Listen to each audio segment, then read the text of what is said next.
A segunda coisa que nós temos que lembrar aqui é que, embora Paulo não use o adjetivo, quase sempre quando ele se refere ao Espírito, ele o chama de Espírito Santo, que é a designação normal para a terceira pessoa da Trindade no Novo Testamento. Então, em contraste aos espíritos imundos e em contraste ao espírito humano, que é caído e manchado pelo pecado, o Espírito de Deus é santo, é puro, é separado do pecado.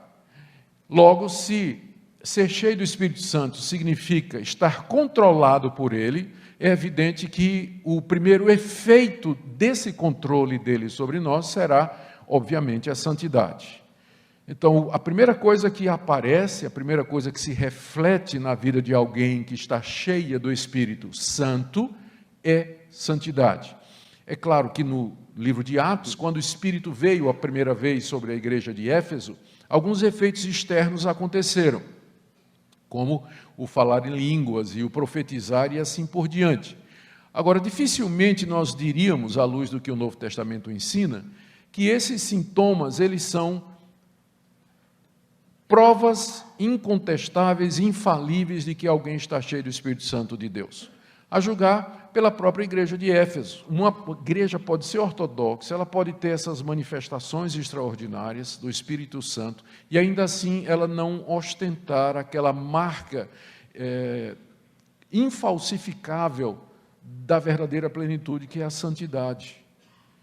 Eu não estou negando que Deus nos concede manifestações e expressões da presença do Espírito em nós, mas nenhuma delas é tão preciosa e inequívoca como santidade. Por quê? Porque é a própria natureza do Espírito de Deus, ele é o Espírito Santo.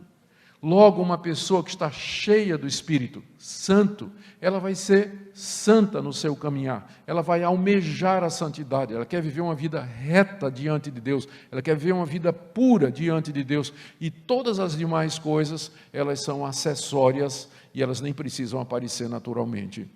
A expressão cheios do Espírito, essa expressão, ela vai aparecer no Novo Testamento 9 vezes nos escritos de Lucas. 9 vezes. E apenas uma vez em Paulo. Olha só, 9 em Lucas e uma vez em Paulo. O que a gente vai observar sempre?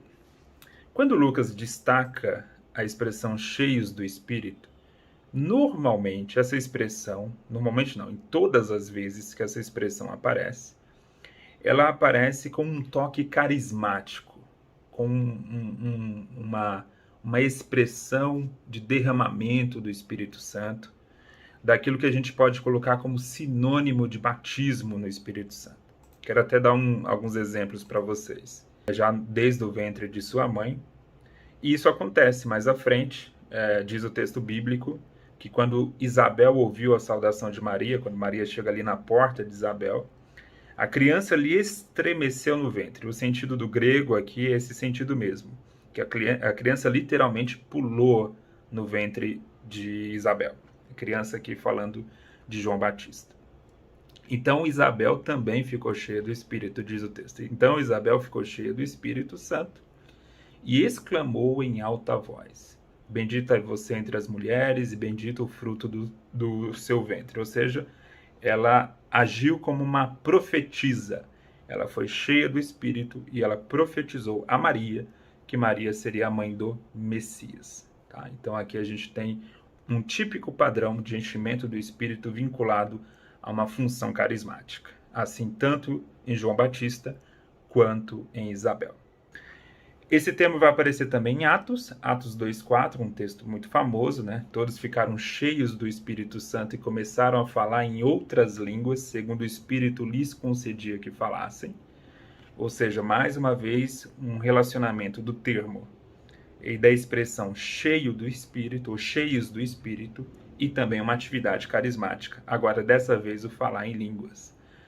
Lá em Lucas havia um relacionamento com a profecia no Evangelho, e aqui em Atos, um relacionamento direto com o falar em línguas.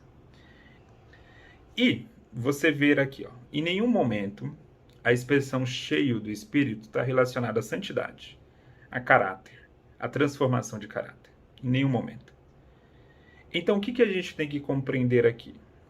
Quando a gente fala ser cheio do Espírito Santo é ter o fruto do Espírito, isso é uma meia-verdade.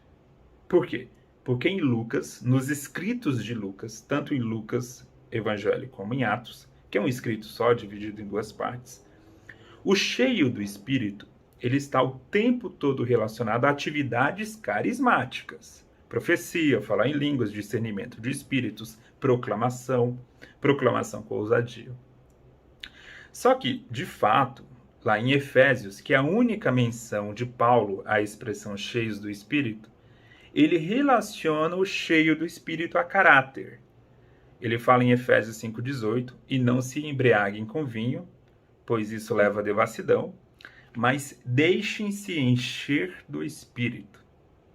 Ele também, e aí quando a gente observa todo o contexto, você vai observar que o contexto do capítulo 5, Paulo está falando de caráter, de submissão, de correção, de santidade, de fruto do Espírito. Isso é verdade, tá? Isso daí tá correto. Então, o que eu quis dizer ali naquele trecho que eu comentei? Quando eu escrevo, né, que a terminologia cheia do Espírito Santo tem um significado diferente em Paulo e em Lucas. Isso é muito comum no Novo Testamento. Às vezes, uma mesma expressão, dependendo de quem a use, vai ter um significado diferente. Então, pessoal, quando a gente fala cheio do Espírito, na Bíblia, olhando o Novo Testamento como um todo, a gente tem que fazer essa diferenciação. Ser cheio do Espírito, em Lucas, é sinônimo de batismo no Espírito Santo. É sinônimo de um enchimento de poder, de um enchimento carismático, de um enchimento ligado à profecia, ao falar em línguas, à proclamação, à fala impulsionada pelo Espírito Santo. Em Paulo, muda um pouco. Paulo já relaciona o cheio do Espírito a questões de caráter.